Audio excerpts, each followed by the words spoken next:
আজকে রাতের খাবার রেডি হয়েছে। শুক্রবার দিন ডিম আলু ভাজি,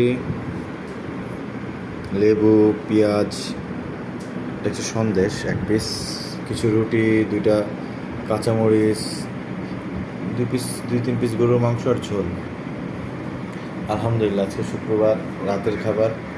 আল্লাহর কাছে লাখ লাখ শুকরিয়া। আল্লাহ আমাদের এটা নসিবে লেগছে, আমাদের রিজিকে লেগছে। আসলে না খাওয়া পর্যন্ত বলা যাচ্ছে না, বাট আল্লাহ সবার রিজিক ইনশাল্লাহ বাড়িয়ে দিক, সবার রিজিকের ব্যবস্থা করে দিক ইনশাল্লাহ।